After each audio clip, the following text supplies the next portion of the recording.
Welcome everybody, this is Jonathan LeBlanc, Senior MSU football beat reporter with the State News, along with Chase Michaelson, General Assignment sports reporter. We are here at Beaver Stadium in Happy Valley, kind of going to recap Michigan State's 21-17 upset over number 8 Penn State, which honestly, we were talking, pretty much throughout this entire week. I didn't think Michigan State really had a shot in this game. I thought it was going to be close because I think this is a team that doesn't blow people out and doesn't get blown out. I didn't know after the performance last week, particularly offensively, if they were going to be able to do something like have that drive, 1 minute, 19 seconds left on your own 24, and kind of have the guts to make that play, throw it down in the far corner of the end zone to Felton Davis for the game-winning touchdown. Yeah, and I was actually in that corner for the last 5 minutes, and it really seemed, with the injuries MSU that the MSU wide receiver core has had, there was nobody else really to throw to other than Felton Davis. Maurice Nelson, D'Antonio even said post-game that originally he's going to redshirt Nelson after this game, but then after the performance day, he's like, well, I'm going to change my mind now, pretty much. Yeah, and Lewerke was asked post-game if there was any doubt who he was going to on the 3rd and 3 play, which is sort of your last chance to win the game in regulation before you bring on Coughlin for the kick. He said no. He said he's going to 18. So, yeah. That really kind of shows the rapport they have and the confidence that he has in his leading receiver. And then more on the defensive side, Penn State, #1 scoring team in the Big Ten, 5th in the nation, averaging 49.6 points a game before coming into this game. MSU's defense stops them with 17 points in their home turf. That's not easy to do. And when I was down here, and you could even feel in the press box, when this place got going, it would literally move the press box a little bit, and you could definitely hear it down there. And then Kari Willis and Joe Bocci were talking post-game, is just kind of D'Antonio installed this kind of chip on their shoulder that they wanted to have. Earlier this week, D'Antonio talked about, play like you're 5-0. And that's kind of what they did today. They kind of forgot that we lost 29-19 to a Northwestern team that barely beat Nebraska today. They lost to Arizona State, where they had multiple chances to score, but, fell 16-13 late.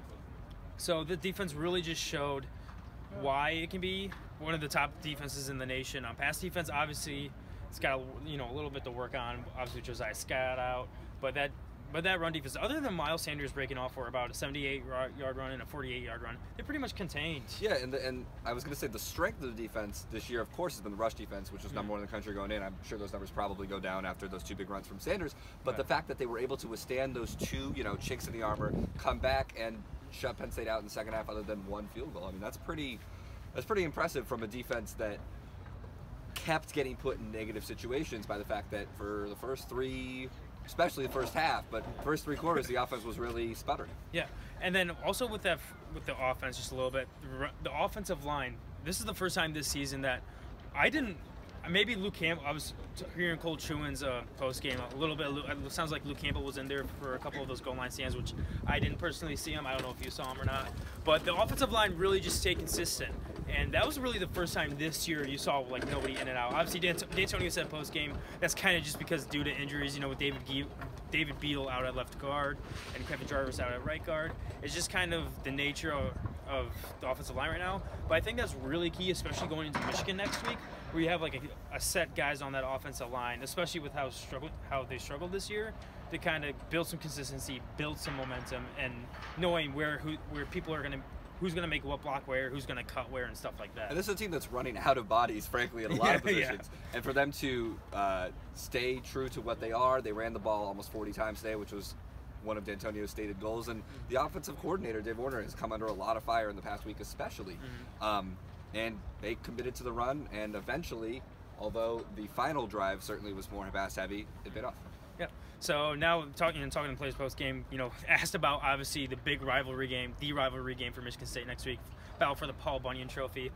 They're kind of not worrying about that right now. Obviously it's in the back of their minds, but they're focused on the Land Grant Trophy right now. Yeah, they got the Land Grant Trophy for another year. Got the Paul Bunyan coming up next week. It's trophy season. Yep, definitely trophy season. So with that, this is Jonathan LeBlanc and Chase Michaelson signing off from Happy Valley, and look for more post game coverage at statenews.com. Thank you.